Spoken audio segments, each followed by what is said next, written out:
Your Excellencies, ladies and gentlemen, good afternoon from South Bend, and good evening to you all in Nigeria and those joining us from Europe and other parts of the world. My name is Paulinus Odozo. I am a Catholic priest of the Congregation of the Holy Spirit, Spiritans. I'm a professor of theology here at the University of Notre Dame and a fellow of the Kellogg Institute for International Studies, who are the sponsors of this event. On behalf of the director and my colleagues at Kellogg, it is my pleasure to welcome you all to this event today, which, as you already know, is focused on SARS as an instrument of governance in Nigeria. To get us started is Father Fidelis Olokumboro, who is a PhD student here in our Department of Theology and a graduate student affiliate of Kellogg Institute, and proudly to say, my student. Father Fidelis is a brainchild of this conversation. And Father Fidelis is a priest of the Catholic Diocese of Ondo in Ondo State, Nigeria. He studied at St. Peter and Paul Seminary in Bodija, Ibadan. And he also studied here in the United States at Fordham University, where he got his master's in religious education and in religious studies. Currently, he is a doctoral student working on his dissertation here. And his interests are very many, very varied. They include interest in political and liberation theologies in Latin America and in Africa, global Catholicism and in African religions, and in critical race theory.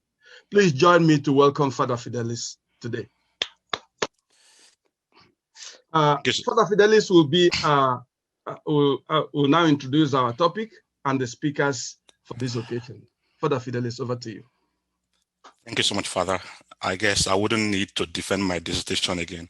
I can just be awarded the PhD right away. Thank you. So I wouldn't go into the history. We have the history of SARS. We have someone here to deal with that, just to give us a little bit of the background of why we're here, and also from there introduce our panelists, and also to let you know that when we get to the section for question and answer, I will also be moderating that section. So I have 3 assignments primarily. The event called the SARS protests, which happened in Nigeria, October of last year, 2020, had its origin in 2017 with an online advocacy by some Nigerians who were attempting to spotlight what they considered to be brutality and oppression by a police unit within the Nigerian police called SARS. So the advocacy began and went ahead till 2018, when then the acting president, the vice president of Nigeria, Professor Yemi Osinbajo, asked for the reform, and then the acting Inspector General of Police changed the name from SARS to FSARS. Despite the change of the name, there were still concerns among many Nigerians that SARS remained an instrument of oppression. And that advocacy continued to 2020. And what eventually became the nationwide protest, the decentralized protest that had various expressions in Europe and United States, began with a viral video of the killing of one man in Delta State by an officer of the unit. And there was also another video on the 5th of October about another killing of another man by the officer of the unit. That eventually led to the crisis that began on October 8th. You all know that there have been controversies as regards that protest, especially the event of October 20. It remains controversial in the sense that there are claims that the Nigerian soldiers shot at peaceful protesters in a suburb of Lagos called Lekki, and many people died. This is a version of Amnesty International. This is a version of CNN documentary, but the United States Department of State gave a different version sometime this year, that there are no verifiable evidence that people died. So where do we go from here? We have men and the lady who are able to help us unravel those questions. And most importantly, they will also be helping us to get into the way forward. In other words, what are the concerns of Nigerians as regards the answers? Is it just about that, or it's more of a bigger problem?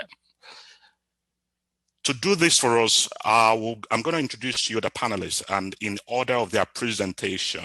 And the first I'm going to introduce, who's going to present first, was the former Inspector General of Police, Dr. Solomon Egiato Arase. He was the Inspector General of Police from 2015 to 2016 in Nigeria. Inspector General of Police in Nigeria is the #1 police officer in Nigeria. Dr. Arase should be one of the most educated Nigerian police officers. He's been educated from right from undergraduate down to a PhD level, studying political science, strategic studies, and law, and having his PhD in public law. Dr. Arase presently also is a fellow of the Nigerian Defense Academy. And at his retirement, he promised two things. He said he's an academic and he would do two things: write books and also help humanity with security architecture. So welcome, Dr. Arase. Following Dr. Arase will be Miss Aisha Yesufu. That name sounds very familiar to so many Nigerians. Miss Aisha Yesufu is one of the most popular Nigerian women. And she was one of the BBC 100 Women of 2020. And she was also named as one of the 2020 most influential Africans by the New African magazine.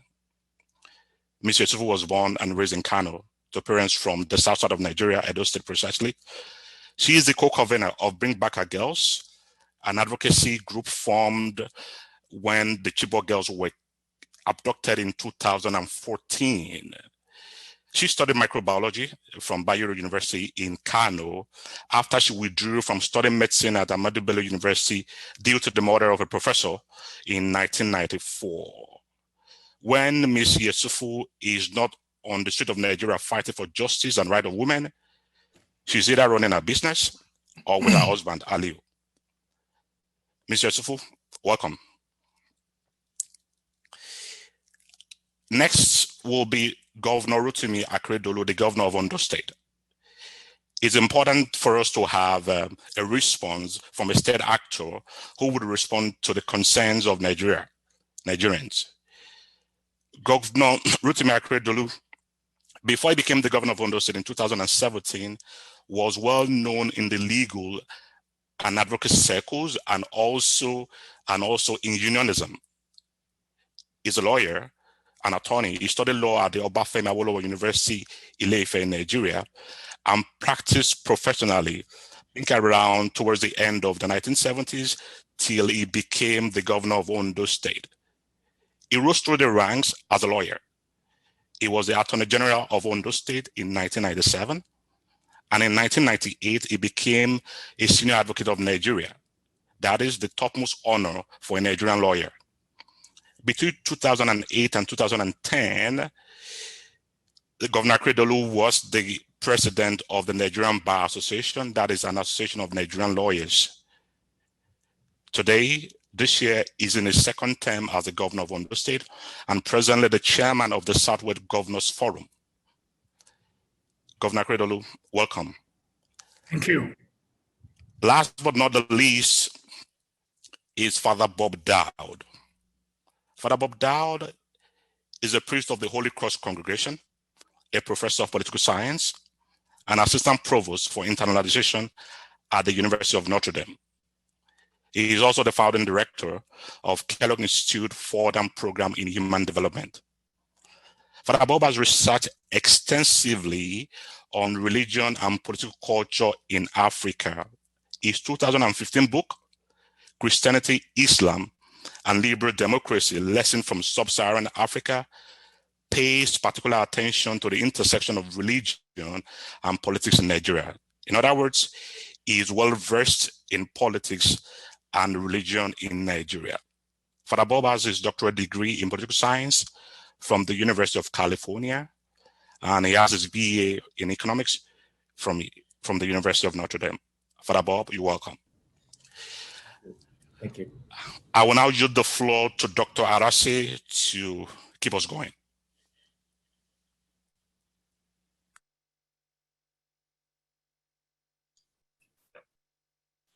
Thank you very much, Your Excellencies and other members of the panel, for the courtesy of inviting me to be part of this discussion.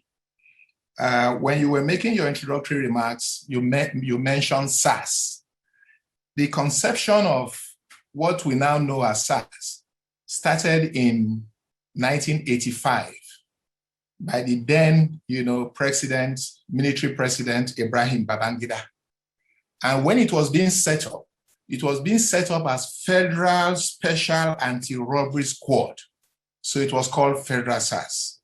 Along the line in my presentation, you will now see why the diffusion to SARS and the atrocities that accompanied it occurred. And when the Etim Inyang, who was the then Inspector General of Police, reasoned that it was not only necessary, but desirable to have a tactical squad devoid of institutional bureaucracy that will give violent crimes a good fight.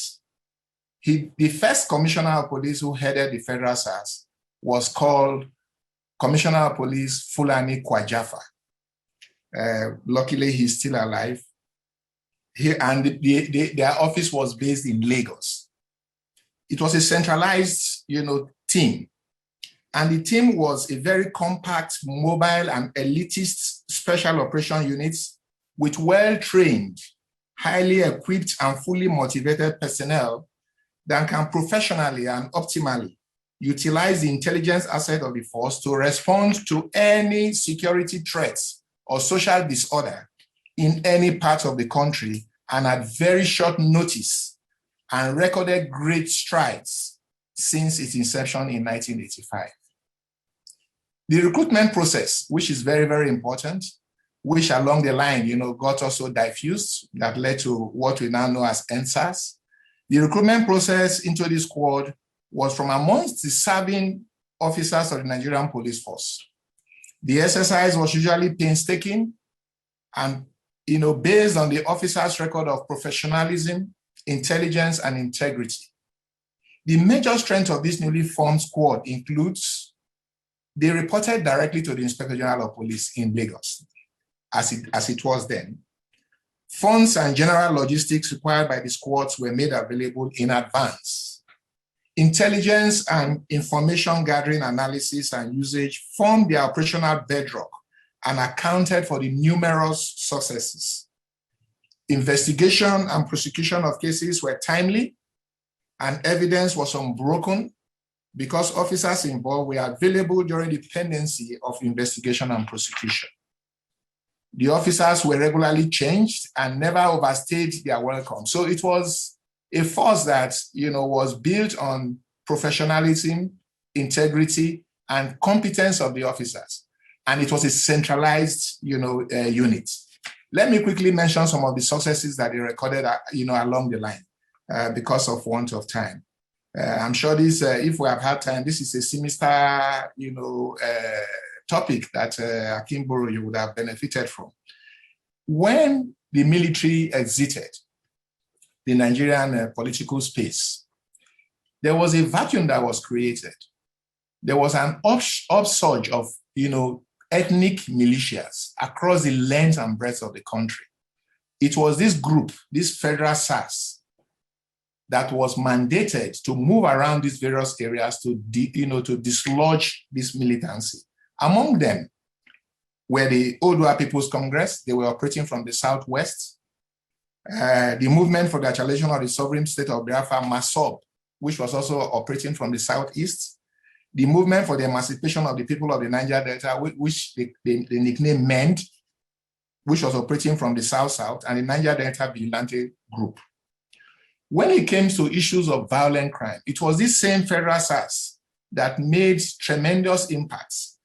Because in the 90s, in Nigeria, we had serious challenges with crime, cross-border crimes, car snatching from Republic of Benin, human trafficking, smuggling of contraband, bank robberies and smuggling, and pipeline vandalization. And this team, they actually came in handy to deal with these issues. 2 examples will suffice because of the time. I'm sure you must have heard about the arrest of Hamani Tijani and his criminal gang that were based in Cotonou, and the recovery of 200 vehicles from them. It was accomplished by the federal SARS. Also, the federal SARS also intercepted and handed over to the authorities of Republic of Benin 180 children of Beninese who were smuggled into Nigeria for child labor. They halted the bank robberies, series of bank robberies that occurred both in Lagos, the Southwest, South, were halted by the federal SARS.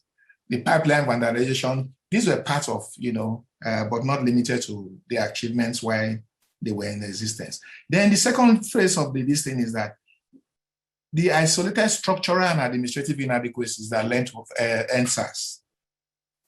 The frivolous and reckless formation of SARS. This is where the whole thing now degenerated from federal SARS to SARS. Because of the accomplishment of the federal SARS, most of the states that were also having issues of social disorder and criminality in their various states decided to now start forming what is now called SARS. So the command and control that used to accompany the federal SARS operation was no longer present in the SARS. The training, the recruitment, the profiling of the operatives, these were things that were very, very, that used to drive the federal SARS, were no longer present in SARS.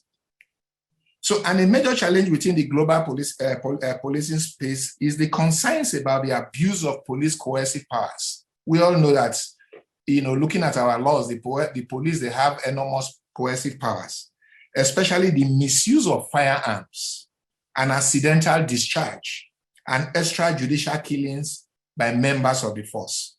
These include custodian violence, abuse of power of pretrial detention, poor and inhabitable custodian facilities, violations of rights of detainees, forced confessions, extraction of confessions by violence or threats, and fabrication or suppression of evidence by the SARS operatives. This became the new normal.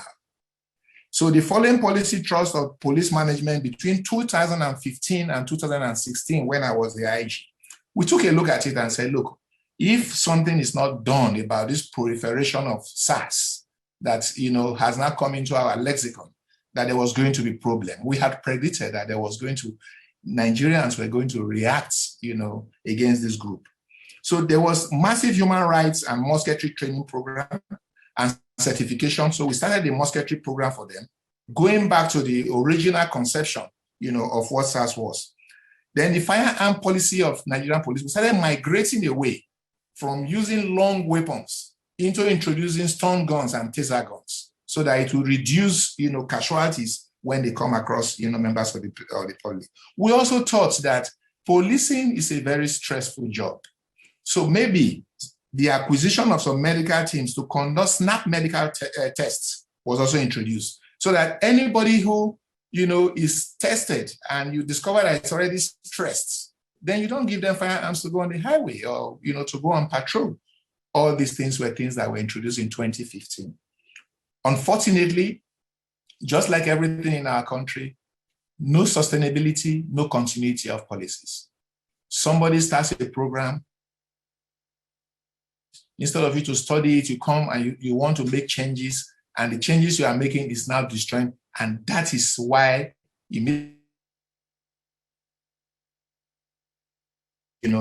started. And our youths, they are very, very high, their political consciousness. With people like my sister Aisha, the civil society organizations, the young people who were, jobless, I had no job, all these people. And when this SARS now started this profiling, attitude of stopping people on the highway, you have a dreadlock or you are carrying a laptop. Dr. It is, I'm sorry, would you, I hate to interrupt you, would you have a way of rounding up? I understand you've exceeded your time. Oh, okay, very You're good. making So some wonderful points. I'm rounding up. So Okay. the issue of SARS was that, there was a break in the command and control structure of the original. So immediately there was that break. There was bound to be, this lack of discipline, lack of training, and the result was SARS. I thank you very much. Thank you so much, Dr. Arase. You now have the floor, Ms. Yesufu.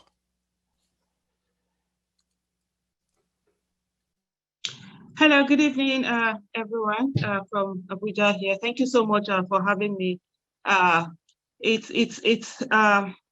don't even know where to start from. It's something that it's so heartbreaking. First of all, let me just start from the fact that the SARS protest that happened in Nigeria in October 2020 was a protest of survival. The protests we have most of the times are always protests of empathy. You find something that is happening or something somewhere and you empathize, you come out and you're on the street. But for the SARS protesters, the youth that came out, they were fighting for their lives.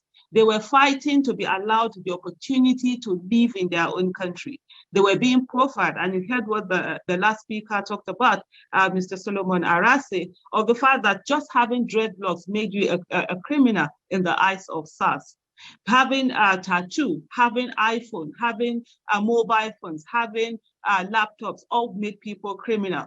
And certain group of people were being profiled. These are the young people of Nigeria, the youth of Nigeria that we had not given enabling environment for them to thrive, were finding niches for themselves. And in spite of the harsh condition that we had, they were thriving. And all that was happening to them was the fact that they were being profiled and they were being killed with impunity.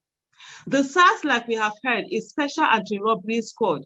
This squad became the robbers themselves. They became the armed robbers that were being armed by the state. They were given arms to protect the citizen and go after armed robbers, and they were using this arms to rob the people. It got to a place where they were doing it with impunity. They had a POS. They would force people to transfer monies to their account, and people were doing this. They brought out receipts. You find out people reaching out to the police and letting the police know that this is what your men are doing. They're extorting money from people. They're forcing people to empty their accounts. And with all of these account numbers, every account holder in Nigeria is known because we have a verification system that is being used, the BVN. Yet the police didn't do anything. And what brought all of this to the fore was that, of course, in October, early October, we saw the killing that had happened in Ughelli, even though later it was said that the attempted robbery and the shooting, he wasn't killed. And the youth became angry and they came out on the street and they started protesting. A lot of people asked whether the protest was just against police brutality. Beyond police brutality, is just a protest of survival, a protest asking to be allowed to live in a country where life was being wasted with impunity, and a policeman will say to you that they will kill you and nothing will happen. And indeed, on October 20, 2020, they did kill and nothing happened. During the SARS protest, they did kill and nothing was done to them. And so this coming out to protest and against the police brutality, over time, it led to one thing that has continuously been the problem that we've had.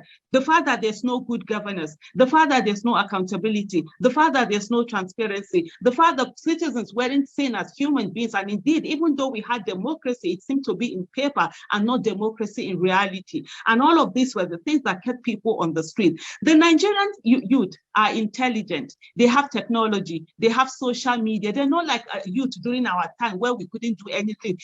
Social media has democratized media. And anybody can have a voice, and they'll use that voice to come out and demand legitimately from their government that they should stop killing them. But of course, we saw what happened. Those who come out to legitimately demand for the right thing to be done are demonized in the country, and they are turned into like terrorists. Why the terrorists in actual fact are the ones that are being looked upon like patriots in Nigeria.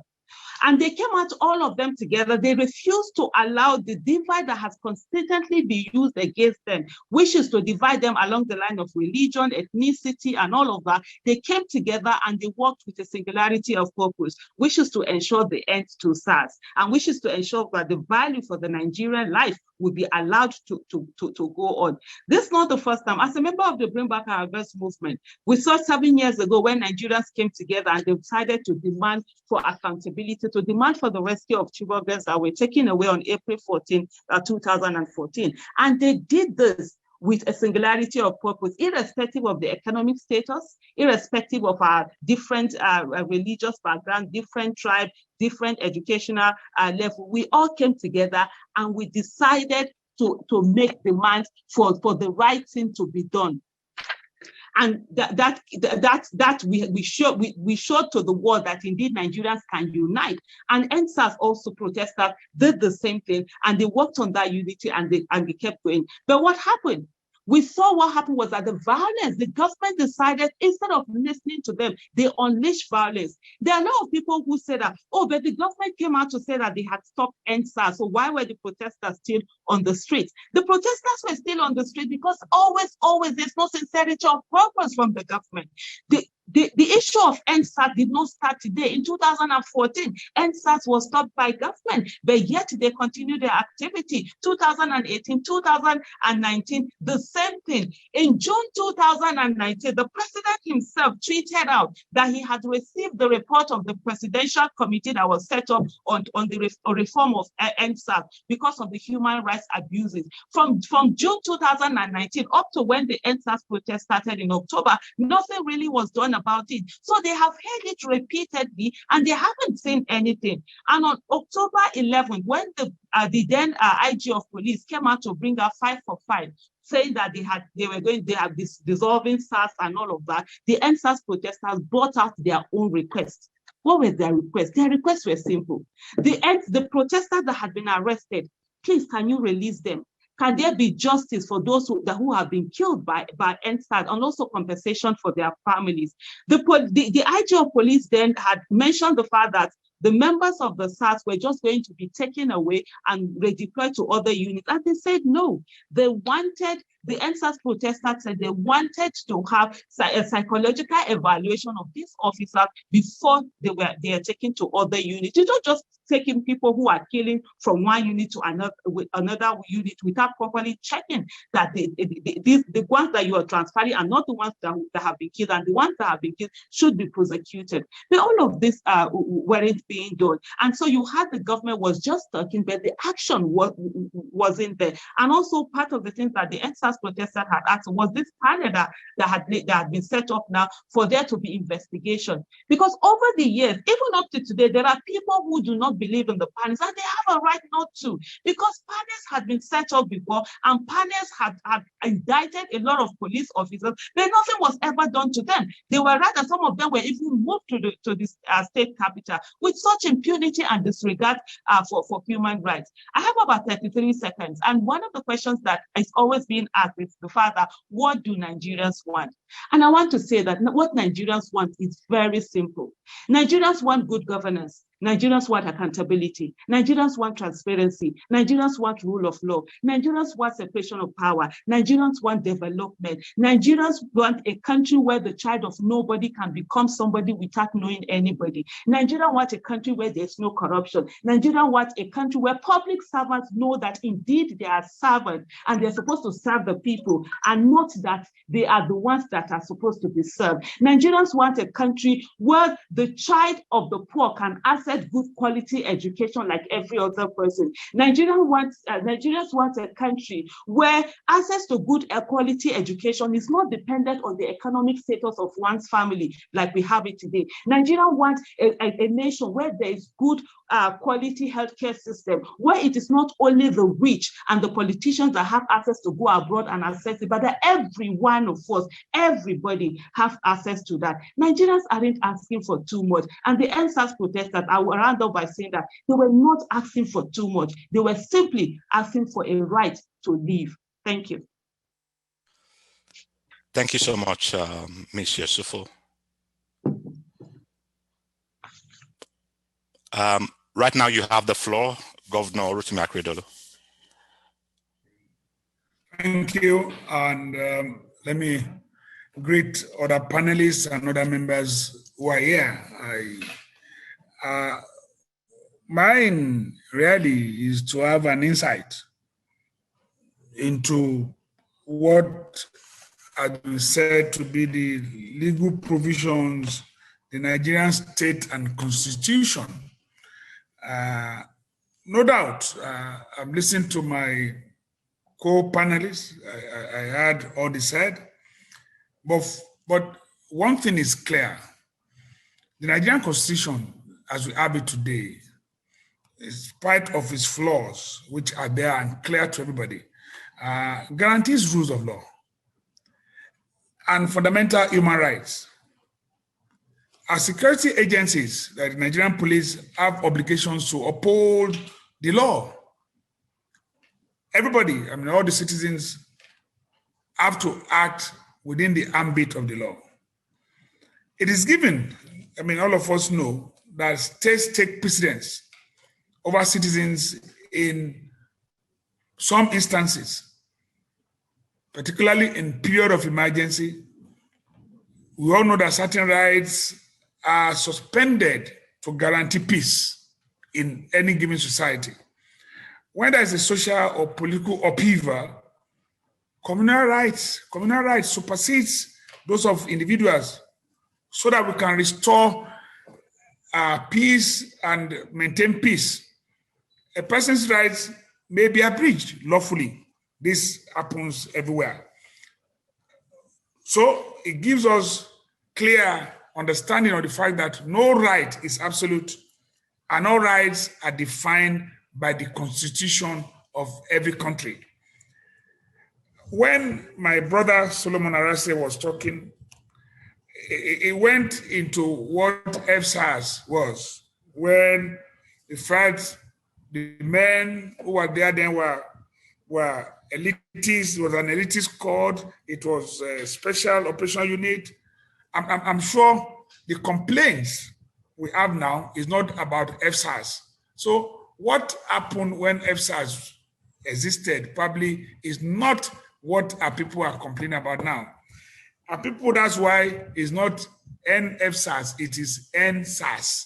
So it is what SARS became that people are complaining of. That is SARS itself. And I believe that what Yesufu has said is very clear. I mean, I cannot fault an argument as to what SARS became in the face of everybody in Nigeria. So, no doubt, social crises are an integral part of many of our societies. We have it in America, we have it everywhere. So there are social crises, particularly in developing and or underdeveloped countries like Nigeria. We encounter challenges which are engendered by socio-economic factors that all of us know, poverty, many other things. So there must be a way to get out of this. And this throw up many things that we have to contend with as a people. And one of it that it throws up is, how do you have a security setup or apparatus that can handle so many of these crises? It is so clear to us that we do not have it. Let us just say it the way it is. There's no need for us to hide anything.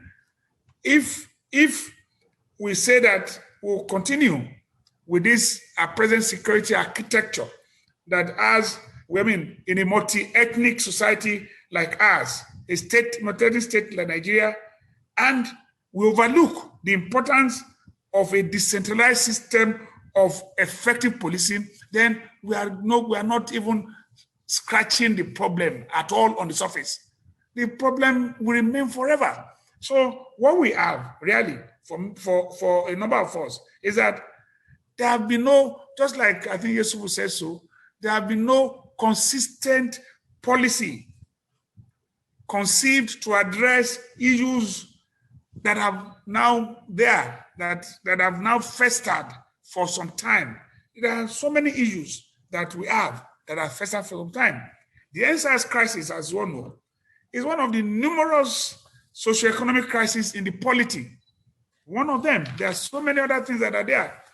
This crisis compares interrogation into the security architecture of this country. And some of us have always believed, I don't know what my brother Solomon feels now, that look, we cannot continue to have a command, single command in over 200 million people, over 36 states, because when you add Abuja, it's 37, and you have one single command in Abuja, it cannot operate, it cannot work. So as Solomon accepted or agreed, no doubt, SARS went totally out of place. I mean, what I would say, the power they were exercising was not what they were cut out to do. They were not set up for it. I mean, as the name says, Special Anti-Robbery Squad.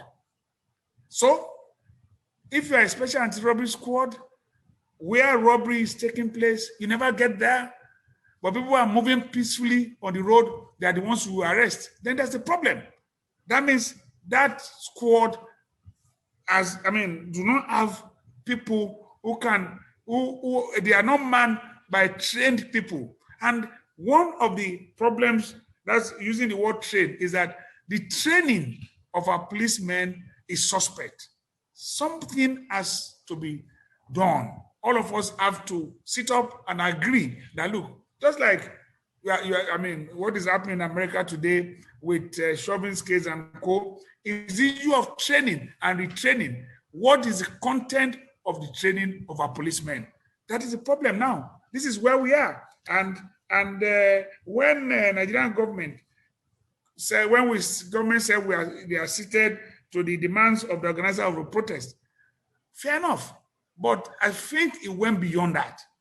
And I believe that as a point in time, I don't know what Yesufu, his own position would be. At a point in time, these SARS protests was hijacked by hoodlums.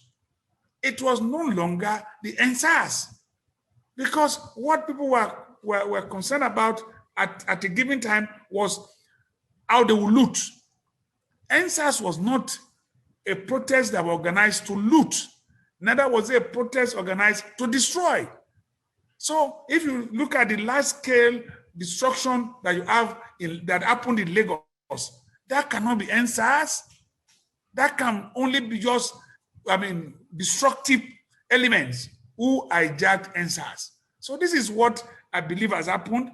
But as I said, for me, it's clear that, look, the laws are there. All of us will note that, look, at a given time, your rights can be abridged. And it will be abridged. Because when there's chaos and the society itself feels that impact, then the government has the right to come in, at least to correct and more or less find a way or find solution to the crisis. So it is so clear to me that, look, what we had with SARS was not something anybody will encourage, but no doubt, all of us here agree that the way it started was commendable. I'm sorry to interrupt you, Mr. Governor. Would you be rounding up now? I'm sorry, Mr. Governor. All right, I will do that. So the way it ended must be condemned, because we allowed hoodlums to hijack the SARS protest. Thank you. Thank you so much, Mr. Governor. Father Bob, you have the ground. Thank you, Father Fidelis. It's a real honor to be together with such distinguished panelists. And so I'm really grateful to be a part of this important conversation. Many of our panelists have already, I think, described the situation very eloquently. and I'll just add a few of my thoughts here. It's quite clear that the crisis that we're discussing today is more than just a crisis of policing. It's a crisis of governance. And I suppose I'm just stating the obvious here. And Ms. Yesufu did a wonderful job of describing this crisis of governance quite simply. People are not protesting against SARS and its excesses only. They are protesting against governance that they see largely as ineffective or that ignores their voices, and does not do enough to create opportunities or to provide security, which is the very basic thing that most people look to government to provide. Obviously, there's a lack of economic opportunities that has fueled the demonstrations. And I think the protests reveal that there is a crisis of legitimacy among the youth in particular. I don't need to tell most of you that the average age in Nigeria right now is about 18 years old. And so we have a very large youth population, many people in their 20s and 30s. And I think many people in this age group feel disaffected from government, ignored by government. And this isn't just something that's unique to Nigeria. I think it's something that is quite common throughout sub-Saharan Africa and other parts of the world for that matter. But it's a very dangerous situation when in such a young population, you find the vast majority of youth feeling like government isn't working for them and isn't providing what they hope and what they expect from government. So I don't think you can really discuss this crisis without really considering the frustration that young people feel. That many in the elite, the ruling elite, not everyone, but that many just don't understand their challenges all that well, or just don't seem to be very interested in addressing those challenges. There's been a lot written on gerontocracy in sub-Saharan Africa. And I think that may be part of an issue here, where you find a relatively, and to some extent, you'd expect older people to be in leadership in government, right, with experience. But the real challenge is when there seems to be a significant age gap between those who govern, those with the responsibility to govern, and those who are being governed. That if there's not a way for the governed and those who govern to connect with each other, besides elections, in between elections, if you will, if there is an effective way for voices to be heard in between elections and a significant connection, then we have, I think, a real problem. And I think this is part of the problem in Nigeria. It's part of the problem in other parts of sub-Saharan Africa, and it's a problem in other parts of the world, including the United States. It's become quite clear that's a problem in the United States. Disaffected youth, particularly among the African American community, feeling like government isn't really serving their interests. It's not just a crisis of policing in the United States. It's more than that. It's a crisis of governance. It's a crisis of democracy. And so it's important to recognize that this is not unique to Nigeria, but it's particularly acute in Nigeria, and the SARS crisis has made that very, very clear. I think that the challenge, I think, moving forward is one of finding ways of making sure that there are channels for expression, channels by which people among the youth have a way of communicating with those responsible for government, and not just the police. And so, I think that's the challenge moving forward. And one of the challenges moving forward, I think, in Nigeria and in many other parts of the world, including the United States. I do think the Black Lives Matter protests that began in the United States and the movement that emerged, there is something called the demonstration effect, and no doubt this kind of helped, this kind of encouraged I think people in Nigeria, the vast Nigerian diaspora across the world played a really important role in promoting the protests and demonstrations that were largely peaceful. And Nigeria itself has such a vibrant civil society. And Ms. Yesufu is a part of that very vibrant, a very important part of that very vibrant civil society in Nigeria. And that's actually a very, very good sign. It bodes well for Nigeria to have such a vibrant civil society. We know that civil society is not always very civil, and it can be quite violent at times, but we know that there are also elements in Nigeria's civil society that are committed to peaceful change, to promoting change and peaceful change, and providing channels by which people can affect government in positive ways. And I think that bodes very well for Nigeria. I also think the fact that people came from across different religious groups, we have Christians and Muslims, and we have people of various ethnic groups that engage in these demonstrations, that also bodes well. And this can be a unifying moment for Nigeria. That is, if these demonstrations can become more than just demonstrations, but that there can be a movement that emerges, a movement that brings people together from across different religious groups, different ethnic groups, and focuses on promoting peaceful and positive change. So I'll leave it there for the moment, and thank you very much. Thank you so much, Father Bob, and thank you, everyone. Apparently, there's a lot to unpack, and there are just a lot of us here, and with a number of us here and with so much to unpack, we can't get to everything today. So if you have any question, you can drop the question in the chat box. I will screen the videos to see whoever may have his or her hand raised. Use the button that is for comment. If you have a comment, you're going to have like about 60 seconds to make the comment. We won't be able to get to everybody, but if you have a comment, just use the button to raise your hand. While I wait for questions to come, we already have some. This question will go to each and every of the panelists.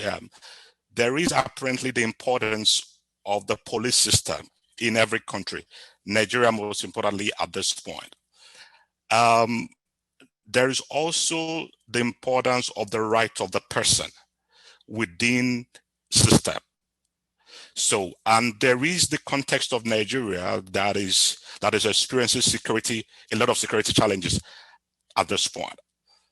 So we have these three narratives, and which of them thrives in the sense that do you pay attention to the right of the person to thrive regardless of the security challenges, or there is going to be the suspension to some extent, the right of the person for the state to thrive?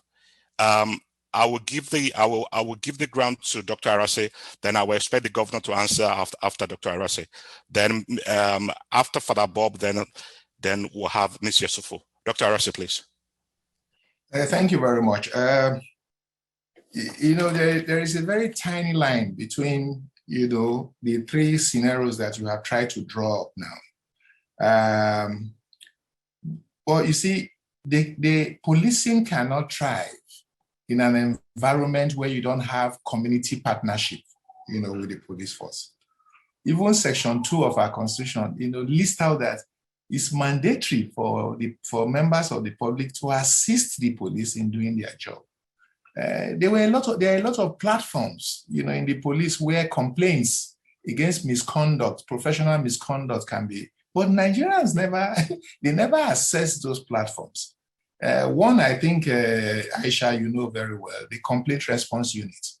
That was a platform that was set up where you could reach, you could complain about police misconduct, and within, 30 minutes, the people are apprehended, they are investigated, and they are brought to book. So you see, the idea is that people should learn to I agree that, these confirmatory biases, tunnel views of police officers is not good for policing, because when you do such things, the people you are supposed to win their hearts and minds, you are now driving them away from you. But at the same time, there is no police force anywhere in the world that can exist and police, social disorders without, support from members of the public. So the members of the public, they should also learn to support their police forces. Thank you. Right. Just to repeat, Mr. Governor, which one comes first, considering the situation of Nigeria, the right of the person or the right of the state to secure the person? Well, I mean, you gave 3 scenarios, Rosa, and I want to say to you that in my introductory remark, it clears that issue. Seriously, it is that, look, I've said this over and over. The people are guaranteed, they must be guaranteed their fundamental human rights. That is not something that can be compromised. Justice, fundamental human rights, rule of law, all those ones are things that basis, the basic for it, for existence itself. But in guaranteeing this, the government itself has a duty. So this is where we have a problem. A duty to ensure safety of lives and properties. It can only be the government to ensure this and guarantee this. I, as an individual, even as a governor, cannot just go out with bare hand and say, I want to guarantee my own safety. I will need either the police or the military to assist.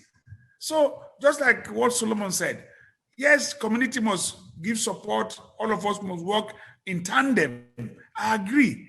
The issue is that where you have clashes, where at a point in time, you need to look at what should be subsumed under the other. And I say that no right is absolute. All rights, as defined by the Constitution, are guided by rules. And these rules are to be operated by the government using, when it comes to the issue of security, using a security apparatus. So no doubt, all of us must find a way to work together, but undoubtedly, the people cannot guarantee their own security on their own. It's not on their own making alone. It cannot be on their own choice. So the government must play a part, and they have a role that is clearly defined under the Constitution to play. Thank you, Mr. Governor. Father Bob, looking at the context of the United States of America, the context from which Nigeria copies is democracy, what would you advise in a situation of the security challenges? Which comes first, the state or the person? Mm-hmm. Well, thank you. Yeah, it's I think that both are incredibly important, and I do think that when individuals, obviously the state's responsibility, a really important responsibility of the state, is to protect the lives and the livelihoods of the individuals who live in the state, who are part of the state. The challenge becomes when individuals begin to attack one another, when individuals begin to attack property, when they begin to destroy lives and livelihoods. And then it's the state's responsibility, without a doubt, to provide order in service of the common good, right? So I think so much depends on the peacefulness of the individuals, the extent to which individuals are themselves,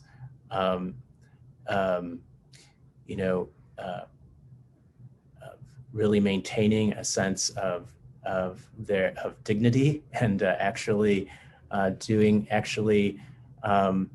engaging in peaceful protest. I think that's incredibly important.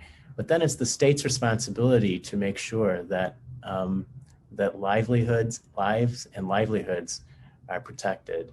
And that's when the state should come in. I do think that they're both important. I question the dichotomy, whether it can be one over the other. Ultimately, finally, it's the common good. But the question is, like, who decides?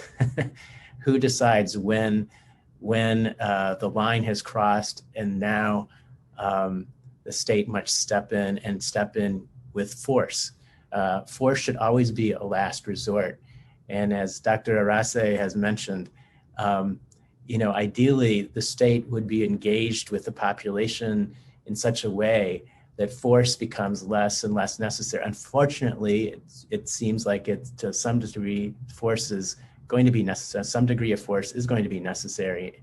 But I think the state should be working for the ideal that makes force less and less necessary by building really solid relations, community relations. I think that's something that the police forces in the United States have been trying to do, and not always very successfully, as has been made painfully clear. That is to build good relationships with neighborhoods, with communities, that there be some degree of community policing, that there be this really collaborative and cooperative relationship between communities and the police that serve them.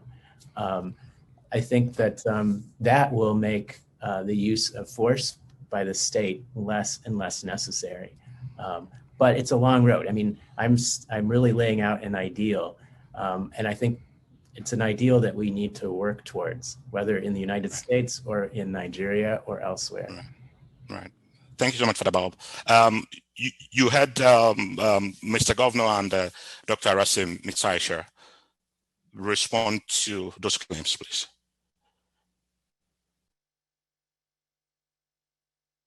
Oh, okay. I didn't know I was still muted. The first thing I'm going to respond to is on the issue of the SARS protest being hijacked. And I want to say it here categorically, the SARS protest was never, ever hijacked in October 2020. First of all, the SARS protests were attacked by the government. The government, using its security agencies, attacked the SARS protest. We saw in Nigeria, and we still have videos on that, and we are still asking for prosecution, which hasn't happened, where police vans were used to carry talks. Military vans and other security agencies' vans were used to carry talks to go and attack SARS protesters. When SARS protesters were even able to apprehend some of these talks and handed them over to the police refused to accept them. At one time, the SARS protesters had to start hiring private security to be able to protect themselves. You know, we talked about the mayhem that happened in Lagos, had nothing to do with SARS protests. On October 20, 2020, when the shooting happened at Lekki toll gate, that had gone on. SARS protesters dispersed. October 21st, there was a fracas, there was a fight between what they call the Agberus in Lagos with the police. They killed some of their members, and they went after them, and they started all of that, you know, the fight broke out and everything. And a few months ago, the same thing happened again, and I remember I tweeted saying that if it was during SARS protests, they would have said that it was SARS protesters that were doing this. So it never happened. There was no any infiltration. There was no taking over by hoodlums. The hoodlums that came in were brought in by government, and they overwhelmed the same government that brought in, and they went on a rampage. Before that, around the country, and I think what Father Dodd said about, you know, bad governance, this is what this is all about. All over Nigeria, there was looting that was going on. What was being looted? The COVID-19 palliatives that were put together that ought to have been given to people in between March and May and all of that, weren't served to the people. They were hidden in warehouses by state governors. And when the citizens discovered all of this, they went after and they started the rampage and they started looting. People were dying of hunger. And we had our governors keeping palliatives away, hiding palliatives. Who does that to the people? And so we need to be clear about the things that happen on the SARS. On the issue of the state, the territorial integrity of any nation is very important and must be kept intact. Right also is also the rights of people. And I beg to differ. There are absolute rights. There are some rights that are absolute. For example, the right not to be tortured is absolute. Whatever you kind of criminal you are, you're not supposed to be tortured. But then the state on its own, we have a situation whereby the state is being governed by people who do not have the integrity to look after the welfare of the people. The primary responsibility of any government is the protection of lives and properties. And any government that cannot protect the lives and properties of its people is not fit to become a government. And that's what we have. Not only is the government not protecting the lives and properties of the people, which we have given up our sovereignty for, the government also is the one going on to unleash violence on its own people. I say the way Nigerian government behaves, it behaves like a terrorist government. Some people even say it's more or less like a terrorist, because what does it do? It unleashes terror on people. And when we are looking at the issue of the SARS protest, this is not, SARS protesters is not the first time that the Nigerian government has killed protesters.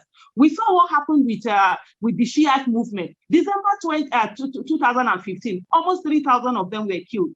We've seen repeatedly when they do protest, they have repeatedly been killed. We have seen also the IPOB members, they have repeatedly been killed by the Nigerian government. So it's not just about the SARS only. But on the question of the right of the individual and the right of the state, yes, the state must be protected. And that's why we all give up our sovereignty, like I said earlier on.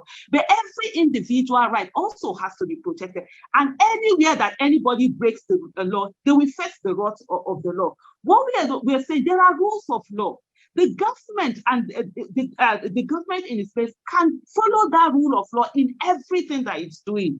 Like Mr. Solomon Arase did talk about the fact that this complaint platform unit that they have, absolutely, and it's been fantastic. You put in your report within minutes, you know, they will send you, they will answer you, send you a particular number, and then they will begin to work on it.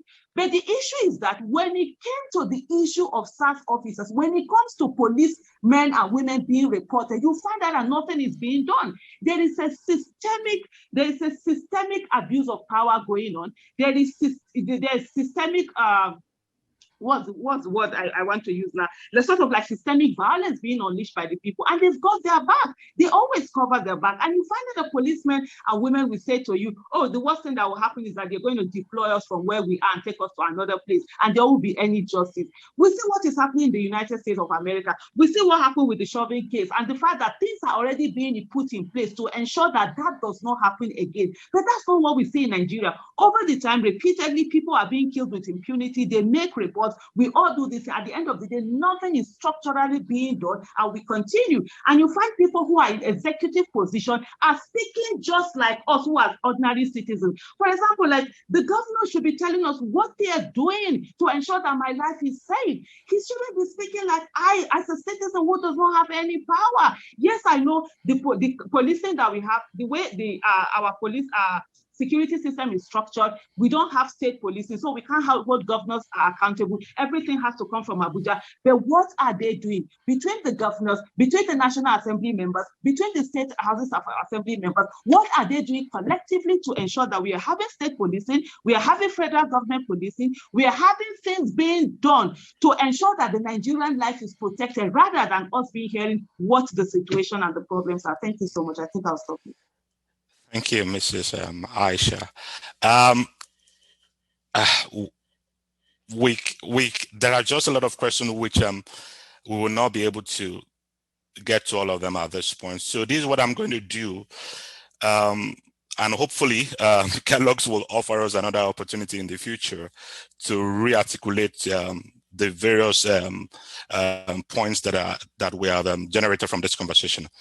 I'm going to yield the grounds to all the panelists, starting from the order of presentation, to give their final word just for 1 minute each.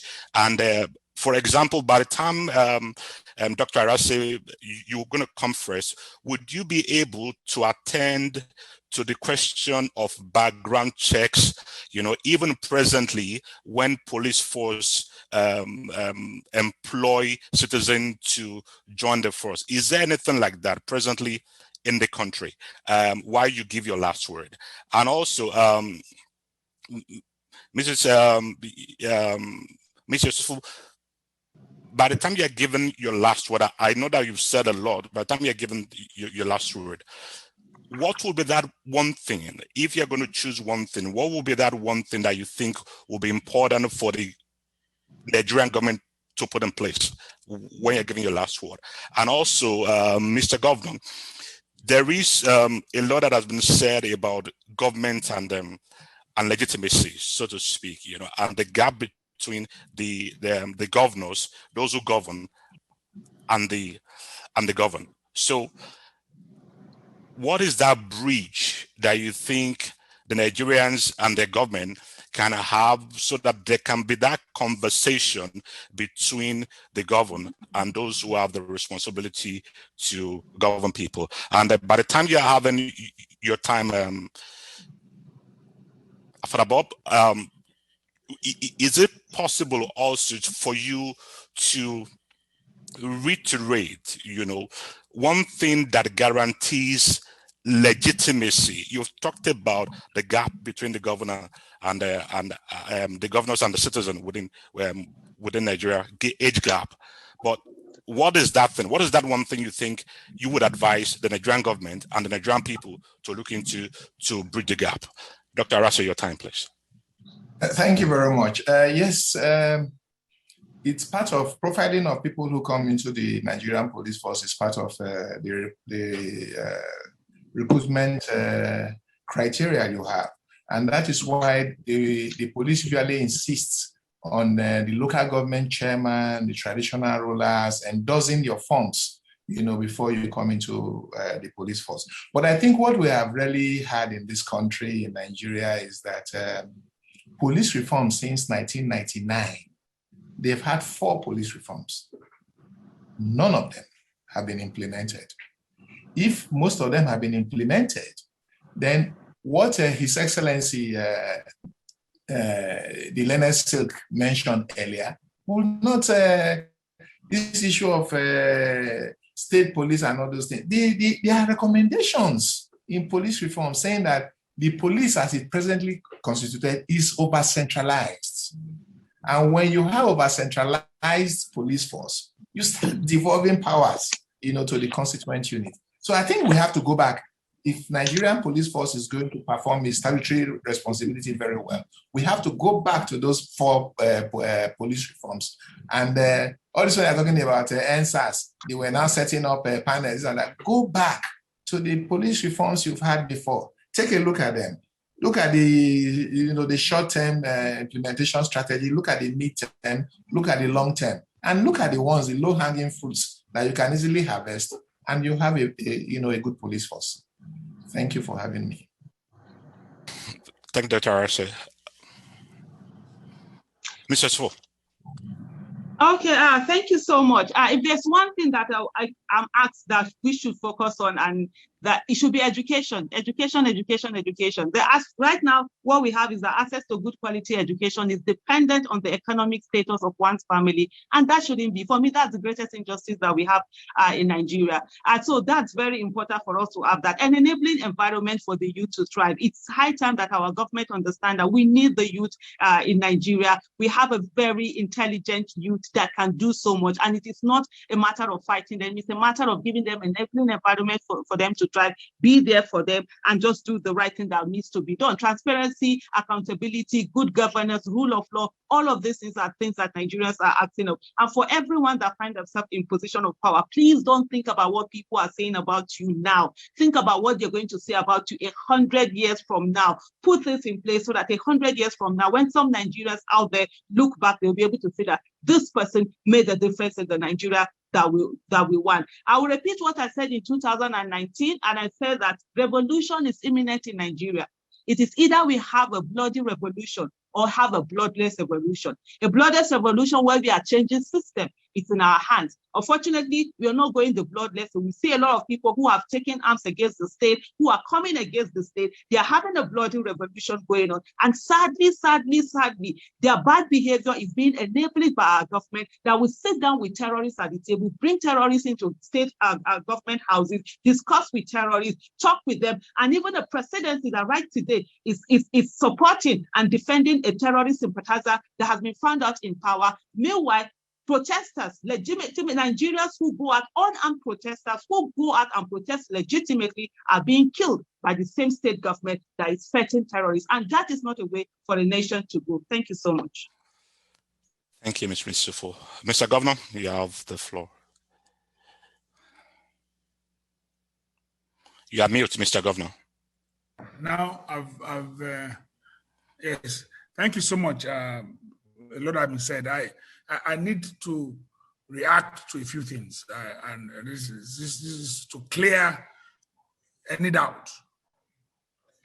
Suggestion that governors kept palliatives is totally wrong. And Aisha Yesufu, who mentioned this, knew. This has been explained over and over. Palliatives are not totally in control of governors.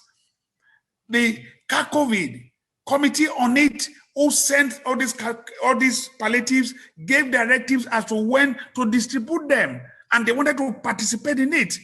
And this has not been done before NSAS came in. And like in Ondo State, I said this, it's not because I'm a saint. I'm not a saint. I just felt convinced that, look, I have an election coming up. And I said I was going to distribute my palliative, whether COVID come or not. Not everybody will do that, but people who are obeying the rules are now the ones that now are being criticized. They kept palliatives. What is governor going to do with palliative? To keep it away from his people? Is he going to eat it? No. So for me, let us be very clear and be truthful. And for anybody to say that governors or government brought hoodlums, how? Is that possible? To come and destroy properties? Look at the level of destruction. If anybody wants a debate on this, we'll sit down and debate it. The hoodlums hijacked that protest. It's simple. There's no need for you to run away from it. And we're not saying the protesters did it. I know those who are involved in the protests. I know some of them who are close to me, who are close to my children. They were doing it legitimately. But when they found out that this thing was being hijacked or was hijacked, most of them left because they never planned for it. Let us agree to that. Now, the issue about police is so clear. The recruitment and employment process is faulty, totally faulty. Like Solomon said, okay, they want your Oba or king or a place to endorse your letter or form. This is not being done. People are paying money and for recruitment. Let us be fair to ourselves. They are just taking money from people that even criminals can pay and it will be recruited to Nigerian police. This is what is happening. Something has to be done. In those days, if I recollect what I have, I said someone can correct me, even the commissioner of police can recruit. Today, you are now doing central recruitment in which you don't even know people where they are coming from. It's not right. Something fundamentally is wrong with this recruitment process. And when, as I said, I'm one of those who have said that, look, the state has an obligation to maintain law and order. No, we cannot run away from it. We have obligation. But in period of civil strife or pervasive violence, certain basic rights of people will be suspended. That is the duty of a government for collective interest of others. We are talking about every other person. So certain basic rights. Somebody who says to me that no right is it. Well, I've said so that rights are guaranteed by the Constitution. I've said so clearly that the rules are clear. The Constitution binds all of us. Constitution does everything, but I am maintaining and I say that, look, as citizens, where there's some strife, whether you like it or not, some rights will have to be suspended for the collective interest of the people, for peace. That's what I'm saying. Thank you. Thank you, Mr. Governor. Thank you for having me. Thank you. Father Bob, it's your turn. I'll be very brief. Legitimacy really depends on trust.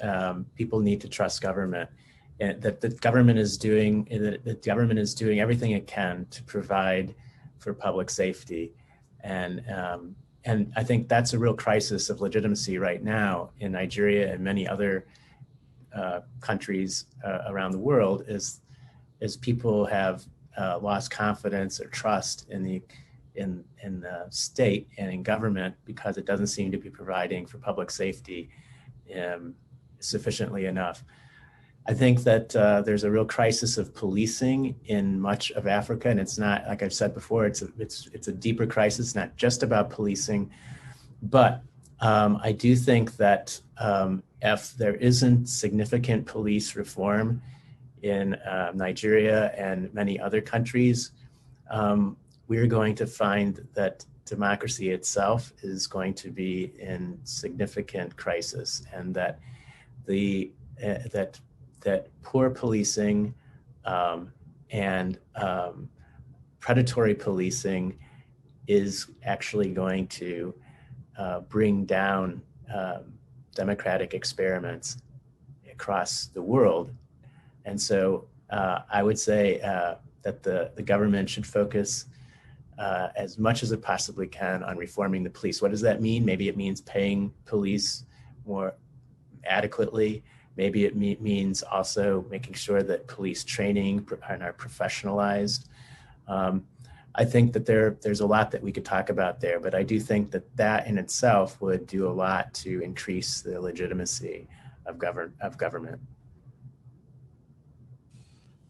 Thank you so much, Father Bob, and thank you to everyone. Before I yield the floor to Father Paulinus, I'll just say this. I will summarize what has been said in the from the perspective of politics of trust, like all I've said, and it's important that for Nigeria to thrive, and because of the situation of Nigeria is relevant not just to West Africa but to Africa as a whole. I've always mentioned, and I've always mentioned that the crisis in Nigeria it's not going to be good for West Africa, neither is it going to be good for Africa and the world at large. So the thriving democracy is important in Nigeria, no doubt, as it is important in every part of Africa. So how do we put in that political trust? Because there is that distrust between government and citizen. And also, how do we begin to make public conversation articulately and intelligently beyond emotions, but analyzing facts and real life situation?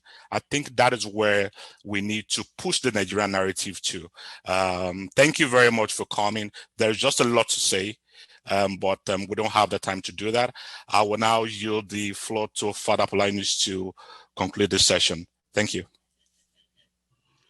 Thanks, Father Fidelis. And my job is, first of all, to thank everybody who has come to this event. Thanks to Father Fidelis himself, who has so ably championed or channeled or taken care of this system or this process today. I'd also like to thank a lot of the people who worked very hard to make this thing happen. First of all, I'd like to thank Don Steluto, who is the director of the Kellogg, who is the executive director of Kellogg, for Therese, who so ably made everything work here today, for Denise and for Karen. All of these people worked very much behind the scene and very efficiently, as you can see. Please give them a round of applause wherever you are, and thanks. We thank, of course, our panelists. These are very busy people who took time off and were able to address these issues so eloquently. They worked, we met with them several times, and you can see that they are really passionate about Nigeria and about the success of Nigeria. Lastly, I want to remind everybody that President Obasanjo used to talk of the democracy dividend. People sometimes thought that it was simply that everybody goes to the bank and cashes a check. The democracy dividend is earned. And for many years, the military did not allow Nigeria to build up that dividend. So the exercise we just had today is an effort to make sure that it's part of the democracy dividend, but also to make sure that it is also properly nurtured and grown. So we're going to come back to you again at some point because there are a lot of questions you guys have left on the table. And so, but for now, we thank you and we wish all of you the best for the rest of the week. Thank you and God bless you.